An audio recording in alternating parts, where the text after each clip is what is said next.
Yes hello everyone welcome to the global world academy. आज हम लोग यहाँ पर कंप्लीट करने जा रहे हैं पर्यावरण अध्ययन को। पर्यावरण अध्ययन में जैसे कि हमने अपना एक टॉपिक स्टार्ट किया था प्लांट्स का, उसी का सेकंड पार्ट हम लोग यहाँ पर कंप्लीट करने जा रहे हैं। ओके, सो एक बार से हम लोग सिलेबस को देख लेते हैं कि कहाँ कहाँ तक हम लोग कंप्लीट कर चुके हैं। हम लोगों ने सबसे पहले टारगेट किया था यूनिट 1 को।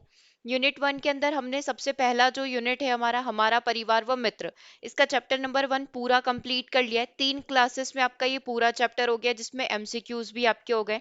फिर सेकंड जो चैप्टर है हमारा हमारे पशु पक्षी, पालतू पशु पक्षी मालवाहक पशु, हमारे आसपास के परिवेश में जंतु और जानवरों पर प्रदूषण का प्रभाव, ये भी अपना 4 पार्ट के अंदर कंप्लीट हो चुका है। मतलब टोटल यहाँ तक आपकी 7 क्लासेस हो चुकी है। फिर हमने हमारे पेड़ पौधे स्थानीय पेड़ पौधे के बारे में यहाँ पर डिस्कस किया था, तो उसका सेकंड पार्ट आज हम लोग यहाँ पर कंप्लीट करने जा रहे हैं, जिसके अंदर हम लोग ये वाला टॉपिक भी कंप्लीट कर लेंगे कि किस तरीके से पेड़ पौधों एवं मनुष्यों के बीच में डिपेंडेंसी रहती है। क्योंकि ये पूरा का पूरा टॉपिक आपको एनसीईआरटी बुक के अंदर भी मिल जाएगा कि किस तरह दोनों एक दूसरे के ऊपर आश्रित रहते हैं। ठीक है, तो ये टॉपिक प्लस इसका जो पार्ट बचा हुआ था वो आज हम लोग यहाँ पर कंप्लीट करने जा रहे हैं। बेसिकली आज आपका क्लास नंबर 8 यहाँ पर स्टार्ट होने जा रहा है। ठीक है, सबसे फर्स्ट टॉपिक पर अपन स्टार्ट करते हैं। जैसे कि हमने लास्ट जो एंडिंग करी थी उसमें हम लोग किसके बारे में डिस्कस कर रहे थे, जितने भी प्रकार के तने हैं, है ना, जैसे कि प्रकंद क्या होता है, राइजोम क्या होते हैं, कंद क्या होते हैं, बल्ब क्या होते हैं, ये सारी चीजें डिस्कस कर रहे थे। तो उसी के आगे का पार्ट है स्टेम, यानी कि जो तना होता है वो कितने प्रकार से संशोधित यहाँ पर हो सकता है। स्टेम का संशोधन, तने का संशोधन 3 प्रकार से यहाँ पर हो सकता है। उपवायुमंडलीय हो सकता है, भूमिगत हो सकता है और हवाई तरीके से हो सकता है ना। इंग्लिश में भी आप नाम यहाँ पर देख सकते हैं। उपवायुमंडलीय जो कि तना वायुमंडल में रहेगा आधा, है ना, भूमिगत जमीन के अंदर रहेगा, और हवाई संशोधन जो हवा से यहाँ पर सारी ऊर्जा को प्राप्त करेगा। अब ये किस तरीके से होते हैं ये थोड़ा सा अपन को समझना पड़ेगा, क्योंकि अगर अपन प्रीवियस ईयर पेपर के क्वेश्चंस की बात करें तो एक क्वेश्चन अपन से ये पूछा गया था कि स्ट्रॉबेरी का जो तना होता है वो किसका रूपांतरण है ना। तो वो रनर है या फिर वो स्टॉलन है या फिर वो सकर है या फिर वो ऑफसेट है। तो ये सारी चीजें जो है आपको कहाँ पर मिलेगी, एनसीईआरटी में बात करें तो क्लास 11th की बुक में मिलेगी। और ये प्राइमरी टीचर का जो लास्ट अपना 2020 वाला पेपर है उसमें क्वेश्चन पूछा गया था। तो थोड़ा सा यहाँ पर इनको अपन को डिटेल डिस्कशन करना पड़ेगा। सबसे फर्स्ट जो अपना नाम है उपवायुमंडलीय संशोधन है, एक बार आप इसको देखिए, है ना, ये पूरा पॉइंट देखिए, उसके बाद अपन आगे बढ़ेंगे।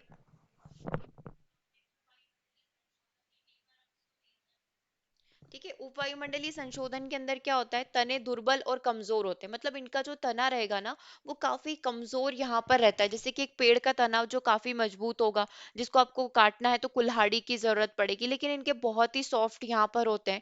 उपवायुमंडलीय तने दुर्बल और कमजोर होते हैं। इनका वायवी भाग भूमि पर क्षैतिज रूप से बढ़ता है, मतलब ये वर्टिकल न बढ़ते हुए क्षैतिज रूप से गति करते हैं। जबकि कुछ भाग भूमिगत मतलब जमीन के अंदर रहेंगे तथा वानस्पतिक प्रवर्धन में सहायता करते हैं। अब वानस्पतिक प्रवर्धन अपन देख चुके हैं, है ना, वेजिटेटिव प्रोपोगेशन जिसको हम लोग कहते हैं। वेजिटेटिव प्रोपोगेशन में होता क्या है कि यहाँ पर जो ग्रोथ होती है ना, जो पौधों में वृद्धि जो होती है या पौधे जो बनते हैं, नए पौधे, एक पौधे से नया पौधा जो उत्पन्न होगा वो किसके थ्रू उत्पन्न होगा, वेजिटेटिव प्रोपोगेशन के थ्रू। यानी कि वो बीज के अलावा पौधे के किसी अन्य हिस्से से यहाँ पर उत्पन्न हो सकता है ना। तो अब ये 4 प्रकार से हो सकता है, रनर हो सकता है, स्टॉलन हो सकता है, सकर हो सकता है, ऑफसेट हो सकता है। चारों ही डायग्राम आपकी स्क्रीन पर भी दे रखे हैं। तो सबसे पहले देखिएगा रनर, इसमें तना मिट्टी की सतह पर बढ़ता है और फैलता है, जैसे कि आपको स्क्रीन पर दिख रहा है। ये मिट्टी की सतह पर ही चलेगा, मतलब इसे खड़ा नहीं होगा, ये अपना बोल सकते हैं हॉरिजेंटली, है ना, क्षैतिज रूप में ये वृद्धि करेगा। ठीक है, तो इसमें तना मिट्टी की सतह पर बढ़ता और फैलता है। तने के नीचे की तरफ जो होती है, जड़ें जो होगी तने के नीचे की तरफ विकसित होती जाएगी। मतलब ये तना जमीन पर बढ़ रहा है तो जमीन से ही ये क्या करेगा, मिट्टी वगैरह और अनुकूलित वातावरण में अपनी जड़ें छोड़ना स्टार्ट कर देगा।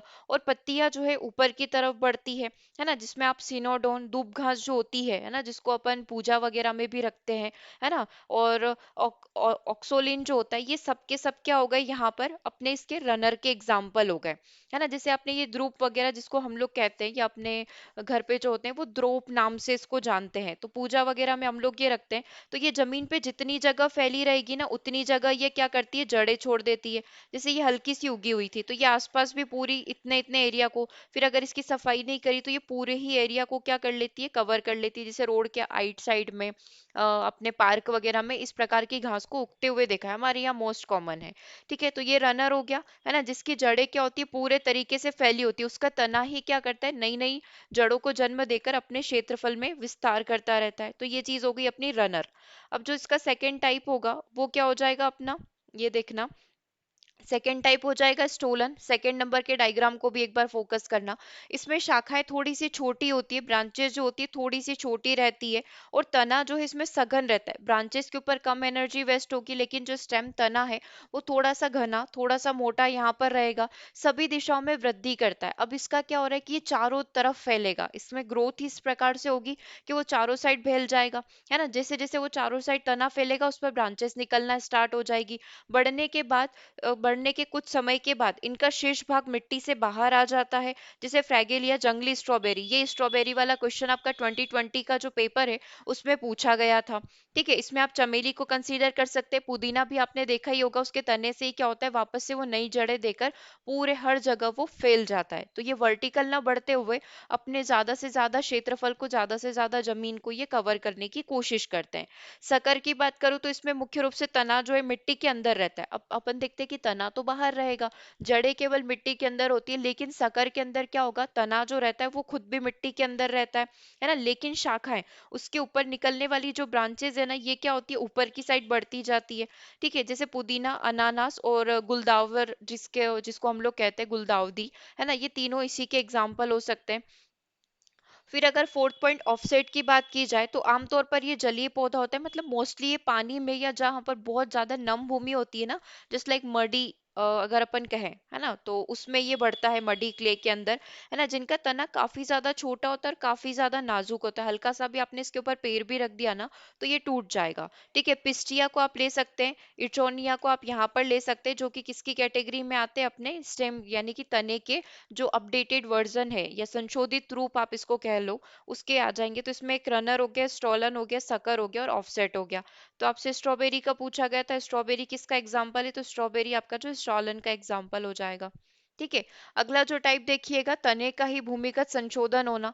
तो भूमिगत तने गैर हरे रंग के होते हैं, है ना, इनमें कलर नहीं होता है। क्यों नहीं होता है, क्योंकि वहां पर सूर्य का प्रकाश नहीं हो पाता है ना, सूर्य का प्रकाश नहीं पहुंचता है, क्लोरोफिल नहीं होता है, इसीलिए गैर हरे कलर के होते हैं। मतलब हरे के अलावा ये किसी और भी कलर के यहाँ पर भूरे वगैरह हो सकते हैं। और इस प्रकार का रूपांतरण आमतौर पर खाद्य भंडारण और वानस्पतिक प्रसार के लिए होता है। तो इस प्रकार का जो रूपांतरण हुआ है, जो जमीन के अंदर तने हो रहे हैं, तो बेसिकली ये फूड को स्टोर करने के लिए या फिर उसको नए रूप से जन्म देना, यानी कि वानस्पतिक प्रसार यानी कि वेजिटेटिव प्रोपोगेशन हो सकता है। अब ये चार प्रकार के हो सकते हैं, कंद, प्रकंद, कंद और बल्ब यहाँ पर हो सकते हैं। प्रकंद यानी कि राइजोम। ठीक है, तो सबसे पहला कंद अपन ऑलरेडी डिस्कस कर चुके हैं, एक बार और फटाफट विद डायग्राम हम लोग डिस्कस कर लेते हैं। ये जो सारे डायग्राम अभी आपको स्क्रीन पर दिख रहे हैं ना, ये सारे एनसीईआरटी के बुक के ही है। ठीक है, तो कंदे की बात करें तो ये अनियमित आकार का फूला हुआ तना होता है, ये आप देख सकते हैं। शाखाओं के सिरे मिट्टी के अंदर फूल जाते हैं, मतलब सब जमीन के अंदर ही ग्रो कर रहे हैं। उन पर आंखें, बर्ड्स आ जाती है, जिन्हें अक्षी कलियां हम लोग यहाँ पर कहते हैं। और इसी से फिर क्या होगा, नए पौधे का जन्म होगा। जैसे आलू आप मार्केट से लेकर आए, तो बहुत सारे आलू जो होते हैं जो बिल्कुल मिट्टी से निकले हुए रहते हैं, तो उस पर आई आ जाती है, बहुत दिनों से हमारे घर में भी पड़े हुए हैं। तो उस पे भी क्या होती है, अक्षी कलियां विकसित हो जाती है। इनको आप फिर से मिट्टी में ले जाकर डाल दो, कुछ दिनों में, एक दो महीने में फिर से वहां पर छोटे छोटे आलू ग्रो करना स्टार्ट हो जाएंगे। राइट, अगला देखिएगा, प्रकन जो राइजोम्स जिसे कहा जाता है, ये मांसल होता है और मिट्टी के नीचे क्षैतिज रूप में ये बढ़ता है, मतलब ये पूरा एरिया कवर करने की कोशिश करता है। इसमें छोटी छोटी गांठें और अंतर्ग्रंथियां पाई जाती है, जो शल्कदार पत्तियों से ढकी हुई रहती है, जिसमें अदरक, हल्दी, कैना, वाटर लिली को आप कंसीडर कर सकते हो। अगला तीसरा जो टाइप हो गया वो आपका कॉर्म हो गया। ये एक सघन संरचना होती है जो मिट्टी की सतह के नीचे लंबवत रूप से बढ़ती है, मतलब ये वर्टिकल बढ़ती है। राइजोम हॉरिजेंटल बढ़ता है, कॉर्म जो है वर्टिकल यहाँ पर बढ़ता है। ये अत्यधिक फूला हुआ तना यहाँ पर हो सकता है ना, जिसको एग्जाम्पल के तौर पर, और ऊर्ध्वाधर ये बढ़ रहा है, ये चीज आपने देख ली। उदाहरण के लिए आप कोले कैसिया को ले सकते हैं, एलोकेसिया को ले सकते हैं, जमीन गंध में कैसर वगैरह को आप ले सकते हैं, अरबी वगैरह को आप यहाँ पर ले सकते हैं, वो सब इसी के एग्जाम्पल है। फिर लास्ट जो टाइप आ जाता है जो प्याज शलजम में आप देखते हैं बल्ब करके। इस तरह की संरचना डिस्क जैसी चपटी आकार की होती है। ये कई मांसल शल्कदार पत्तियों से घिरा हुआ रहता है। इसके आधार से ही जड़ें निकलती है, क्योंकि बाकी सब में अगर अपन देखें तो राइजोम में भी जो हॉरिजेंटल ये फैल रहा है ना, प्रकंद के अंदर तो हॉरिजेंटल फैल रहा है, तो उसी से जड़ें निकलना स्टार्ट हो जाती है। आलू में भी जहां जहां पर भी आप देखेंगे बर्ड्स कहीं से भी निकल सकते हैं, उसमें ऐसा नहीं है कि केवल एक ही जगह से निकलेंगे, लेकिन बल्ब के अंदर केवल उसका जो बेस होगा वहीं से जड़ें निकलती है। बल्ब दो प्रकार के हो सकते हैं, शल्कदार यहाँ पर हो सकते हैं, है ना, जैसे कि अपन बोले कि सबसे पहले इम्ब्रिकेट जैसे कि लहसुन के अंदर पाया जाता है, या फिर ट्यूनिकेट जो कि प्याज के अंदर पाया जाता है। तो दोनों की अपनी अलग अलग स्ट्रक्चर होती है। प्याज में पूरी संरचना पाई जाती है, लेकिन अगर मैं बात करूं इसकी लहसुन की, तो उसमें कलियां पाई जाती है ना। तो ये दोनों के अंदर एक अपना डिफरेंस होता है। ओके, चलिए अगला देखेंगे। एक और बहुत ही इंपॉर्टेंट चीज फाइलोटैक्सी आप यहाँ पर देखने वाले हो। फाइलोटैक्सी मुख्य तने और शाखाओं दोनों पर पत्तियों की व्यवस्था है। वो तने का जो वर्जन है वो अपन ने अभी देख लिया। अब अपन पढ़ रहे फाइलोटैक्सी के बारे में। फाइलोटैक्सी मुख्य तने और शाखाओं दोनों पर पत्तियों की व्यवस्था है, कि मतलब कि पत्तियों का जो अरेंजमेंट होगा वो किस तरीके से होगा। पत्तियों को प्रकाश संश्लेषण के लिए अधिकतम प्रकाश प्राप्त करने की सुविधा प्रदान करने के लिए फाइलोटैक्सी प्रकार की व्यवस्था होती है। ये नेचुरल है, कोई मैन मेड नहीं है कि उसने पत्तियों का अरेंजमेंट किया, एक नेचुरल प्रोसेस होती है। तीन प्रकार से हो सकती है। एकांतर यहाँ पर मतलब अल्टरनेटिव हो सकती है, जैसे कि डायग्राम 1 के अंदर आपको दिखाई दे रहा है। कैसे अल्टरनेटिव, कैसे यहाँ पर देखना, जैसे कि एक पत्ती है, फिर उसके अपोजिट साइड पर आप देखेंगे ये है ना, एक यहाँ पर है, फिर एक यहाँ पर, एक यहाँ पर है, एक यहाँ पर है। मतलब एक left side right side, left right ऐसे करके पत्ती आपको मिलेगी, है ना। और इसके सामने वाला जो स्थान है वो कैसा रहेगा, खाली रहेगा। ठीक है, तो ये हो गई अल्टरनेटिव। उसके बाद होता है विपरीत, अपोजिट, मतलब दोनों का जोड़े में, एक इधर आएगी एक राइट साइड आएगी, जैसे कि आप यहाँ पर देख पा रहे हैं। तो ये होता है अपोजिट। और तीसरा होता है चक्राकार व्यवस्था, है ना, होल्ड स्ट्रक्चर, जिसमें एक चक्र के रूप में कि एक चक्र के आगे यहाँ पर 5 पत्तियां या 4 पत्तियां पाई गई, फिर एक अगला चक्र है तो उसमें 4 5, इस प्रकार के जो पौधे होते हैं वो काफी ज्यादा घने यहाँ पर दिखते हैं, है ना। तो तीन प्रकार की व्यवस्था हो सकती है, एकांतर, विपरीत और चक्राकार यहाँ पर हो सकती है। ठीक है, तो इसको किस नाम से जाना जाता है, फाइलोटैक्सी के नाम से यहाँ पर जाना जाता है। Yes, okay. सो दूसरा देखिएगा फल, है ना। अब फलों का भी स्ट्रक्चर होगा, फल का क्या क्या टाइप यहाँ पर होगा वो अपन समझ लेते हैं। क्योंकि आपने तीन चीजों का स्ट्रक्चर देखा होगा, एक और इसमें अपना वो भी आता है, जो अपने फूलों की पंखुड़ियां होती है ना, उसका भी अपना स्ट्रक्चर होता है ना। तो वो भी अपन समझेंगे। फल निषेचन के बाद विकसित एक परिपक्व अंडाशय यहाँ पर होता है। निषेचन होने के बाद, है ना, फर्टिलाइजेशन होने के बाद अंडाशय जो है फल बनाता है, और बीजांड क्या करेंगे, बीज यहाँ पर बनाएंगे। पोमोलॉजी क्या कहलाती है, फलों का अध्ययन यहाँ पर कहलाती है। बीज जो है फलों के अंदर यहाँ पर विकसित हो जाएंगे। लेकिन कुछ फल ऐसे होते हैं जिसमें बीज नहीं पाए जाते, जैसे लाइक बनाना वगैरह आप देख सकते हैं, है ना, इनके अंदर बीज, जैसे अंगूर हो गया, केला हो गया। ऐसे फलों को पार्थेनोकार्पी या बीज रहित फल के नाम से जाना जाता है। इनकी कैटेगरी क्या होती है, पार्थेनोकार्पी, जिसके अंदर सीड नहीं पाए जाएंगे, मतलब सीडलेस फ्रूट आप उसको यहाँ पर कह सकते हैं। पकने के बाद अंडाशय की दीवार पेरिकार्प में बदल जाती है। जो अंडाशय की जो दीवार है वो पेरिकार्प में बदल जाएगी। यह पेरिकार्प मोटी, मांसल या मोटी और सख्त, या फिर पतली और मुलायम यहाँ पर हो सकता है। वो डिपेंड करेगा किस प्रकार का वो फ्रूट है ना। तो अब अपन पेरिकार्प की स्ट्रक्चर को समझ लेते हैं। अच्छा, आप सोचे होंगे कि ये इतना ज्यादा डिटेल में पढ़ने की क्या जरूरत है, तो इसलिए अपन पढ़ रहे हैं क्योंकि पीआरटी का जो लास्ट पेपर हुआ था ना, उसमें नारियल का पूरा स्ट्रक्चर पूछा गया था एक शिफ्ट के अंदर। एक शिफ्ट में जो नाशपाती है उसका जो एरियल स्ट्रक्चर है उससे क्वेश्चन पूछा गया था। दैट्स वाई हम लोग ये सारी चीजें डीप में कवर कर रहे हैं। ठीक है, तो बेसिकली जो पेरिकार्प होता है वो तीन चीजों से मिलकर बना होता है। कौन कौन सी तीन चीजें वो हो सकती है, सबसे पहले हो सकता है आपका एपिकार्प, है ना, तीनों अपन को लाइन से ही पढ़ने हैं। सबसे पहला क्या हो जाएगा, अपना एपिकार्प हो जाएगा। ओके, दूसरा क्या हो जाएगा, मीसोकार्प हो जाएगा, और तीसरा वाला जो हो जाएगा सबसे इंपॉर्टेंट, एंडोकार्प यहाँ पर हो जाएगा। ठीक है, तो सबसे पहले एपिकार्प, जो सबसे बाहरी परत होती है, जो सबसे बाहरी लेयर होती है, उसको एपिकार्प कहा जाता है। ये सबसे बाहरी परत है, यह काफी पतली होती है, या तो ये सख्त होगी या फिर मुलायम हो सकती है। ये फल की सबसे बाहरी परत होती है, जिसको आप छिलका भी कह सकते हो। बहुत सारों का आप छिलका भी खा लेते हो, और बहुत सारों में आपको छिलका निकालना भी पड़ता है। जैसे कि एप्पल में यूजुअली खाया जाता है, लेकिन मैंगो में उसको निकाला जाता है, बनाना में उसको निकाला जाता है, कोकोनट में उसको निकालना पड़ता है। है ना। तो इस तरीके से तो एपिकार्प सबसे बाहरी सतह सॉफ्ट भी हो सकती है, मुलायम भी हो सकती है, कठोर भी हो सकती है। ठीक है। मेसोकार्प बीच की परत होती है, जो आम, आड़ू, खजूर में मोटी और मांसल होगी। नारियल में ये परत रेशों की बनी हुई रहेगी, जिसको कॉयर के नाम से भी जाना जाता है। ठीक है। तो ये हो गया अपना मिडिल लेयर। तीसरे वाले की बात करें तो तीसरा वाला जो होता है एंडोकार्प यहाँ पर कहलाएगा। सबसे अंदर की परत यहाँ पर रहेगी, जो बीज के पास होगी। यह पतली झिल्ली, जैसे संतरा और खजूर में बिल्कुल पतली लेयर पाई जाती है, ट्रांसपेरेंट। मोटी और सख्त भी यहाँ पर हो सकती है, जैसे कि आम और नारियल में पाई जाती है। ठीक है। तो ये तीन लेयर हो गई। अब फलों का थोड़ा सा डिटेल देखेंगे। जब फल केवल अंडाशय से विकसित होता है तो फल को ट्रू फ्रूट या फिर सच्चा फल कहा जाता है, जैसे आम, नारियल, जीजीफस आदि। कुछ फलों में अंडाशय के स्थान पर पुष्प के अन्य भाग, जैसे थैलेमस हो गया, पुष्पक्रम हो गया, बाह्यतल पुंज हो गया, को फल का भाग बनाने के लिए रूपांतरित कर दिया जाता है। जैसे अपन बोलते हैं पियर, नाशपाती हो गया, एप्पल हो गया। तो ये सब कौन से, ये फॉल्सी फ्रूट है, ये असत्य फल है। क्योंकि यहाँ पर क्या हो रहा है कि उन्हीं का फूल जो है किसके अंदर कन्वर्ट हो रहा है, फल के अंदर कन्वर्ट हो रहा है, जिसको हम लोग यहाँ पर सेवन कर रहे हैं। दैट्स वाई इन्हें फॉल्स फ्रूट के नाम से, असत्य फल के नाम से जाना जाता है। सो कुछ फलों में अंडाशय के स्थान पर पुष्प के कुछ अन्य भाग, जैसे कि थैलेमस, पुष्पक्रम और बाह्यदल पुंज को फल का भाग बनाने के लिए रूपांतरित कर दिया जाता है। इस प्रकार के फल को मिथ्या फल या फिर स्यूडोकार्प के नाम से भी जाना जाता है, जिसमें आप सेब को ले सकते हो, जिसमें आप रनर, ये जो वाला है स्ट्रॉबेरी, आप इसको कंसीडर कर सकते हो। जब फल केवल अंडाशय से विकसित होगा तो वही चीज हो गई सच्चा फल, अपन इसको कहेंगे। ठीक है। तो ये दो चीजें आप ध्यान रखेंगे।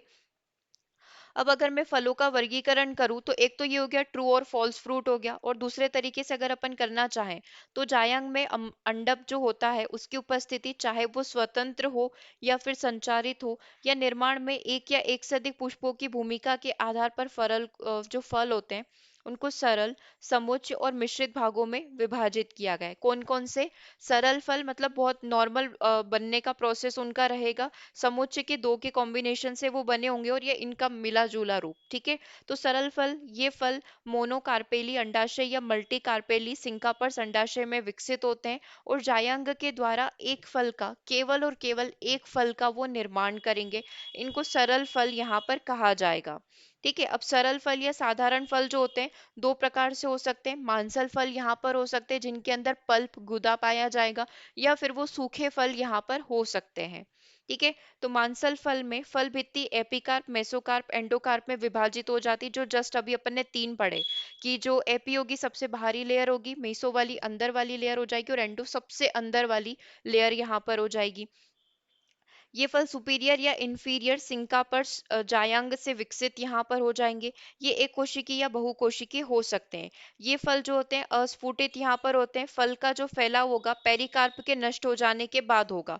पेरिकार्प मतलब जो सबसे हम लोग बोल सकते हैं कि जो सबसे आउटर लेयर यहाँ पर होगी, वो पूरे तरीके से जब नष्ट हो जाएगी तो ये फल का यहाँ पर निर्माण हो जाएगा। इसमें आप ड्रूप को कंसीडर कर सकते हैं। ड्रूप इस कैटेगरी में आता है, जो कि एक प्रकार का मांसल फल है। ठीक है। ये फल मोनो या मल्टी कार्पेली सिंकापर्स यहाँ पर हो सकते हैं। जैसे कि आप इसमें एग्जाम्पल ले सकते हैं। एंडोकार्प इनका काफी कठोर और पथरीला हो जाएगा, इसीलिए इन फलों को पथरीला फल या हार्ड फ्रूट के नाम से भी जाना जा सकता है। आम, नारियल, बादाम, आड़ू, अखरोट, बेर, इन सभी को आप यहाँ पर कंसीडर कर सकते हैं। तो आप इसमें से एक नारियल का एग्जाम्पल देख लीजिए। नारियल में एपिकार्प काफी कठोर रहेगा, बाहरी लेयर, और पतला यहाँ पर रहेगा। ठीक है। जबकि मेसोकार्प जो रहेगा मोटा रहेगा, कठोर रेशे इसके अंदर पाए जाएंगे।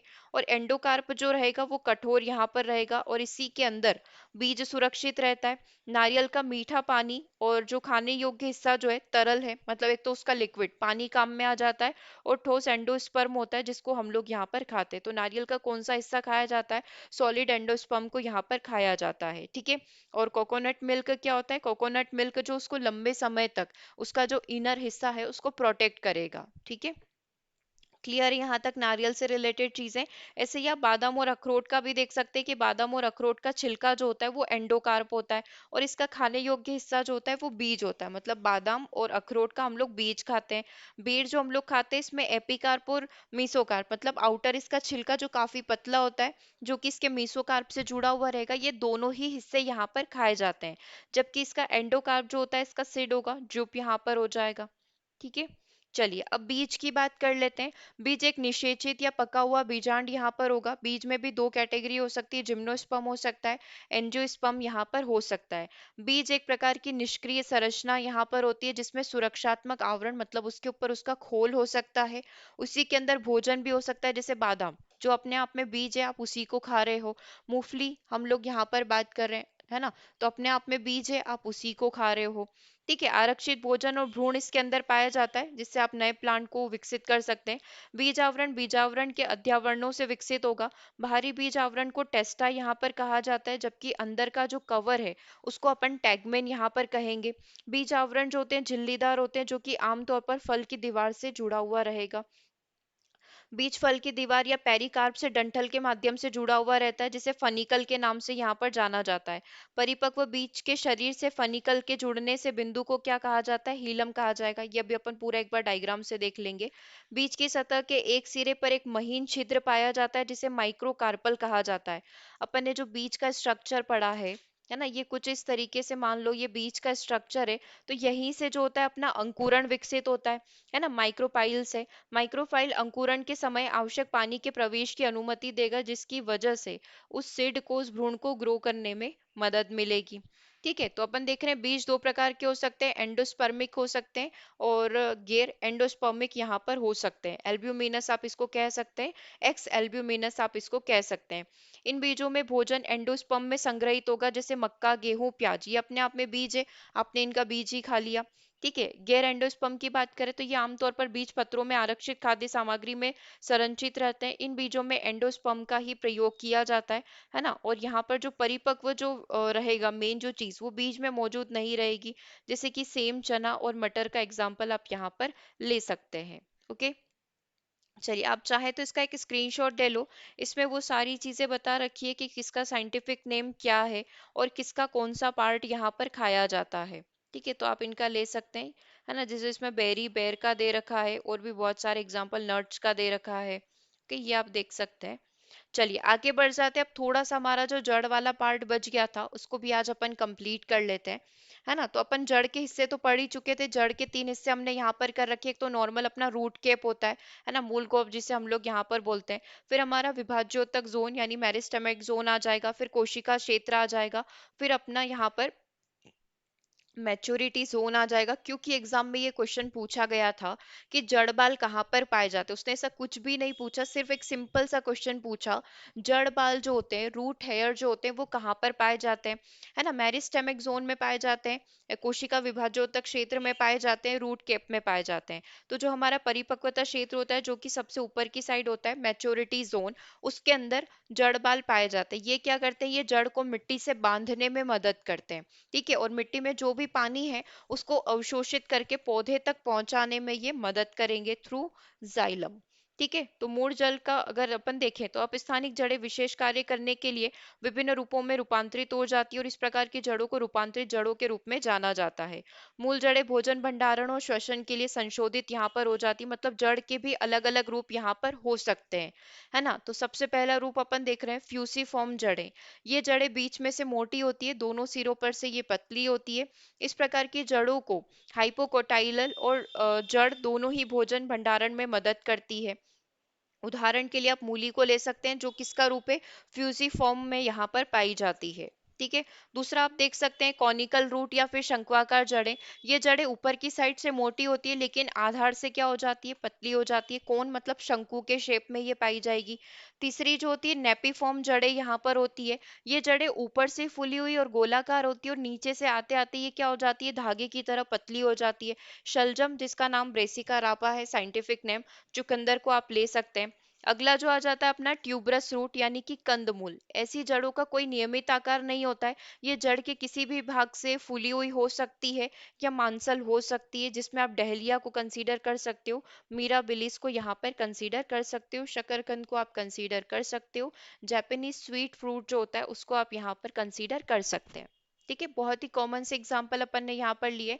अगला देखिएगा नोड्यूलेटेड जड़ें, जिसमें नोड्यूल्स पाए जाएंगे। नाइट्रोजन स्थिरीकरण बैक्टीरिया यानी कि राइजोबियम के द्वारा जड़ों की शाखाओं पर नोड्यूल्स पाए जाते हैं। नोड्यूल्स बेसिकली होते क्या है, ये आप देखना, डायग्राम को देखो पहले एक बार। यस, ये देखिए आप डायग्राम को यहाँ पर, है ना, इसमें क्या बोला गया है कि यहाँ पर नाइट्रोजन स्थिरीकरण बैक्टीरिया, वन सेकेंड,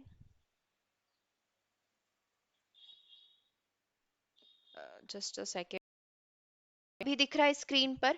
तो इसमें पूछा गया है कि नोड्यूल्स जो है लेग हीमोग्लोबिन वर्णक के कारण किस प्रकार से हो जाता है, गुलाबी हो जाता है। ठीक है, अभी स्क्रीन विजिबल हो रही है, एक बार से चेक कर लेना। सो नोड्यूलेटेड जड़ें क्या होती है, नाइट्रोजन स्थिरीकरण बैक्टीरिया यानी कि राइजोबियम के द्वारा जड़ों की शाखाओं पर कुछ गांठें पाई जाती है, जो आप फ्रंट स्क्रीन पर देख पा रहे हैं सबसे टॉप पर, है ना। नोड्यूल्स लेग हीमोग्लोबिन वर्णक के कारण किस प्रकार से होती है, गुलाबी यहाँ पर होती है। ओके, जो करती क्या है, जो ऑक्सीजन को लेकर जाती है और नाइट्रोजन को स्थिर करने के लिए नाइट्रोजिनेस एंजाइम के लिए नोड्यूल्स में अवायवीय वातावरण यहाँ पर प्रदान करेगी, जिसकी वजह जो लिए नाइट्रोजन है फिक्सिंग बैक्टीरिया में कन्वर्ट होकर प्लांट उसको क्या कराएगा, यूज कर। ठीक है, जैसे कि परिवार के जितने भी पौधे जिसमें आप दलहन ले सकते हैं यहाँ पर, इस तरीके से नोड्यूलेटेड जड़ें यहाँ पर कार्य करती है। ठीक है, ये वाला पॉइंट एक बार और आप डायग्राम देख लें, फिर अपन आगे बढ़ेंगे। ठीक है, अब यही श्वसन भी काम करेगी। तो श्वसन संवेदी फूल जड़ यहाँ पर क्या होती है, फोर यहाँ पर होती है। तो पौधे दलदली क्षेत्रों में उगते हैं, यहाँ पर ऑक्सीजन की कमी होती है। ये वाले पौधे ना इसको दलदली में उग दिखेंगे, जस्ट जहाँ पर बहुत ज्यादा भूमि है, कीचड़ वाली भूमि है, वहां आपको दिखेंगे, है ना। सिर्फ हमली क्षेत्रों में उगते हैं जहाँ पर ऑक्सीजन की कमी होती है। इस क्षेत्र में वाले पौधों में मूल जो होती है, जो लंबवत की तरफ बढ़ती है, तो अपनी जड़ें अंदर ग्रो करती है और अपना सिस्टम जमीन के ऊपर होती है। लेकिन यहाँ पर कुछ जड़ ऐसी जो दलदली भूमि के अंदर है, कि ऑक्सीजन की, है ना, तो प्लांट सर्वाइव नहीं कर पाएगा। तो उस केस में ये जड़ें से ऊपर निकल स्टार्ट हो जाती है, वर्टिकली अप हो जाती है ना, मिट्टी की तरफ निकल जाती है। इन जड़ को न्यूमेटोफोर यहाँ पर कहा जाता है। कुछ क्षेत्र होते हैं न्यूमेटोटोची या फिर डेंटिकल्स कहा जाता है। जो जड़ें ऊपर की साइड निकली हुई है ना, उसको अपन क्या बोलेंगे,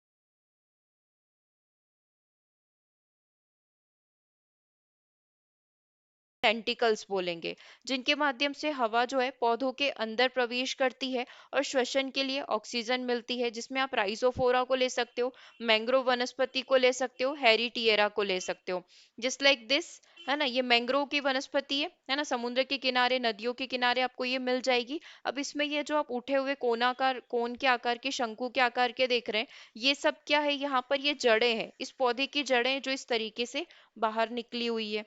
ठीक है, अब देखिएगा अपस्थानिक जड़ें जो होती है उनका संशोधन यहाँ पर किस प्रकार से होता है। सबसे पहले देखें तो अपस्थानिक जड़ों को उनके कार्यों के आधार पर संशोधित किया जा सकता है। कैसे संशोधित कर सकते हैं, कि जिसका जो कार्य होगा, सबसे पहले भंडारण के लिए मांसल होना, है ना, कि वो अपने ही फूड को स्टोर करने के लिए फूल चुकी है ना, यांत्रिक सहारे के लिए महत्वपूर्ण कार्यों के लिए, इस तरीके से आप डिवाइड कर सकते हैं। सबसे पहले अगर मैं बात करूं कंदीय अपस्थानिक जड़ों की, जब इन जड़ों में भोजन जमा हो जाता है तो वो क्या हो जाएगी, फूल जाएगी और अपने आप में एक गुच्छा बना लेगी, जस्ट लाइक शकरकंद। फॉसिक्यूलेटेड जड़ें, अपस्थानिक जड़ें जो समूहों में होती है और बहुत ज्यादा फूल जाती है, जो अभी अपन ने डायग्राम में देखा था।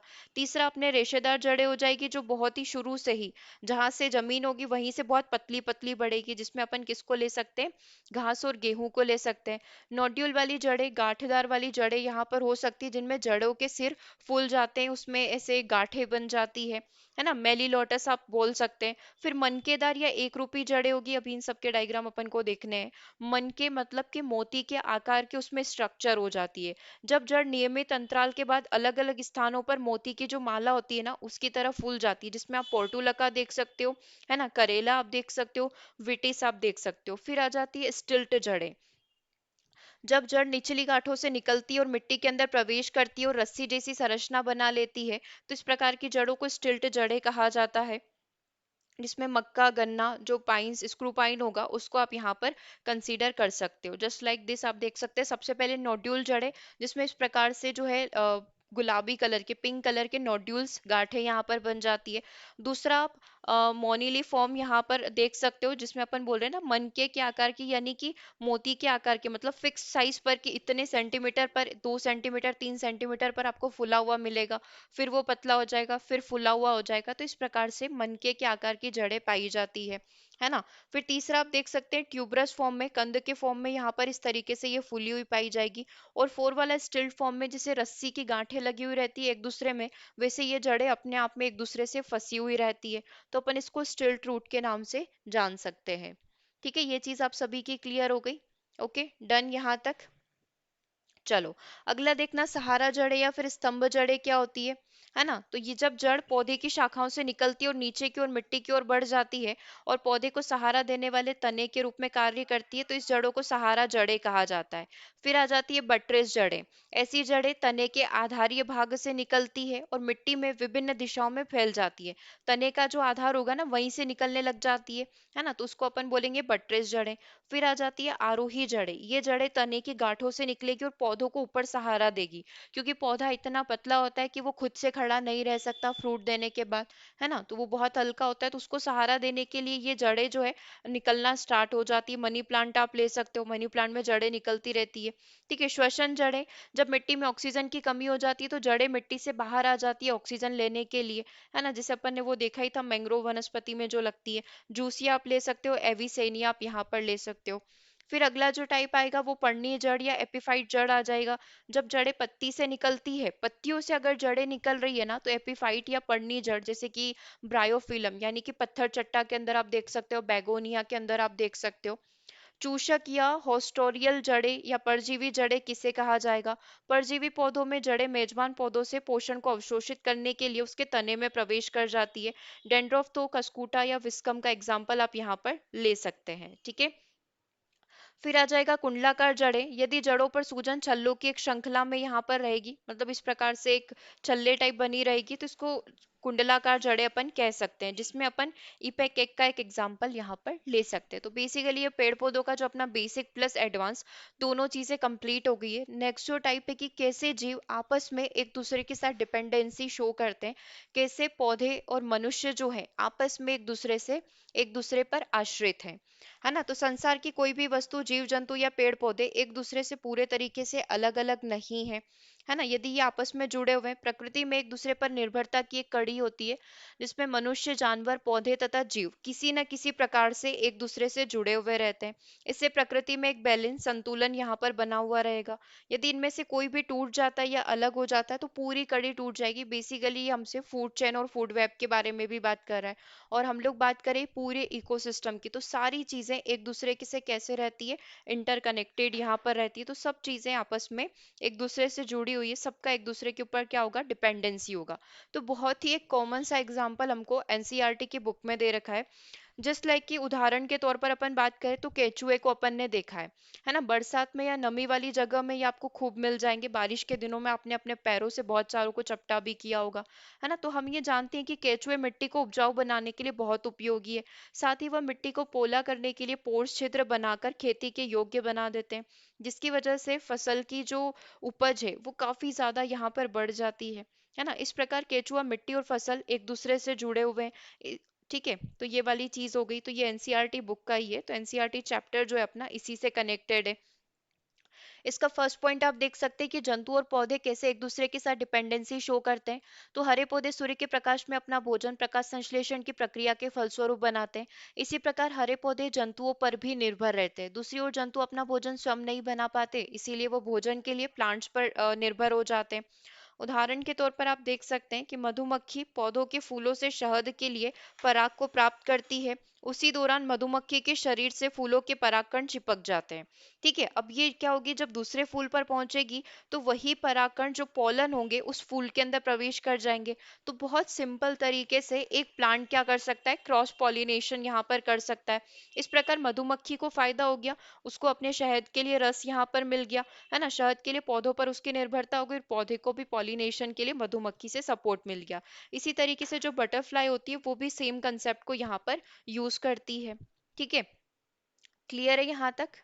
है ना। इसी तरीके से आप दूसरे एग्जाम्पल भी देख सकते हैं, जैसे कि दीमक की आहार नली में कुछ जीवाणु यानी कि बैक्टीरिया और प्रोटोजोआ पाए जाते हैं, जो दीमक कीट यहाँ पर होते हैं। है ना, ये जीव दीमक का आहार नहीं होते, बट स्टिल उनकी बॉडी में पाए जाते हैं। मगर दीमक के द्वारा खाई गई लकड़ी को ये पचाते हैं। अब दीमक ने जो भी लकड़ी, बेसिकली दीमक क्या करता है, लकड़ी में अगर एक बार लग गया तो वो पूरी लकड़ी को नष्ट कर देता है। तो इसके शरीर में कौन बैठा हुआ है, बैक्टीरिया बैठा हुआ है, प्रोटोजोआ बैठा हुआ है। तो ये दोनों क्या करते हैं, ये दोनों मिलकर उसने जो भी लकड़ी खाई है उसको डाइजेस्ट करने का कार्य करेंगे। इस प्रकार दीमक को पचा हुआ आहार मिल जाएगा, और जीवाणु आदि को आहार भी मिल गया है, और उनको रहने के लिए स्थान भी मिल गया है ना। इसी तरह पक्षी का भी आप देख सकते हो कि किसी पक्षी को गाय या भैंस की पीठ पर आपने बैठे हुए देखा होगा, है ना, उनकी खाल पर से कुछ ना कुछ खाते हुए भी देखा होगा। तो बेसिकली वो उस जानवर को नुकसान नहीं पहुंचा रहे, उस जानवर के ऊपर जो छोटे छोटे कीट यहाँ पर लग गए वो उसको खा रहे। है ना, तो वही चीज है कि पशु पक्षी के ऊपर बहुत सारे, जैसे कि आपने गाय वगैरह देखी होगी, है ना, बफेलो भैंस वगैरह आपने देखी होगी, उनके ऊपर कीड़े लग जाते हैं। डॉग के ऊपर भी आपने सेम चीज देखी होगी। तो ये जो बर्ड्स है उन कीड़ों को खाते हैं। है ना, तो इससे जानवर को प्रोटेक्शन भी मिल जाएगा, क्योंकि वो कीड़े बेसिकली उनका खून चूस रहे हैं, तो ये बर्ड क्या कर रहे हैं, उन कीड़ों को खा रहे हैं। तो दोनों को यहाँ पर क्या हो रहा है, फायदा हो रहा है, जानवर को भी फायदा हो गया और बर्ड को भी फायदा हो गया कि उसको भी यहाँ पर अपना भोजन मिल गया। तो इस तरीके से ये डिपेंडेंसी यहाँ पर चलती रहती है। तो हमारे शास्त्रों में ना एक स्टेटमेंट दिया गया है, एक श्लोक यहाँ पर दिया गया है, दशकुप समा वापी दश वापी समो हदः दशः द सम पुत्र दश पुत्र समो द्रुमम। इसका मतलब क्या होता है, आप इसको बहुत ही सिंपल सी लैंग्वेज में यहाँ पर समझ सकते हैं। जैसे कि अगर मैं कहूँ 10 कुओं के बराबर एक बावड़ी होती है ना, अगर आप 10 कुओं को ले लें तब जाकर एक बावड़ी आप उसके बराबर कंसीडर कर सकते हैं। ऐसे ही 10 बावड़ियों के बराबर एक तालाब होगा, ऐसे ही 10 तालाबों के बराबर एक पुत्र होता है, और ऐसे ही 10 पुत्रों के बराबर एक वृक्ष होता है। तो एट द लास्ट कहना क्या चाह रहे हैं कि हमारे यहाँ पर अगर हम लोग कंसीडर करें तो वृक्ष की बहुत ही ज्यादा महत्ता है ना। वृक्ष हमारे पर्यावरण संतुलन के लिए, पर्यावरण संरक्षण के लिए बहुत ही ज्यादा यहाँ पर जरूरी है। ठीक है, तो मुख्य तात्पर्य इसका यही हुआ कि 10 कुओं के बराबर जो है एक बावड़ी है, 10 बावड़ी को मिला दे तो तब जाकर एक तालाब के बराबर का लेवल निर्मित होगा। है ना, और इसी तरीके से 10 तालाबों को मिला दे तो उसकी वैल्यू एक पुत्र के बराबर है, और ऐसे ही आप 10 पुत्रों को मिला लें तो उसकी वैल्यू एक वृक्ष के बराबर है ना। तो ये चीज हमको पहले से ही शास्त्रों में बताई गई है कि इनको प्रोटेक्ट करके रखना है, ताकि हमारा पर्यावरण संरक्षित रहेगा, पारिस्थितिकी तंत्र संतुलन में रहेगा, और उसी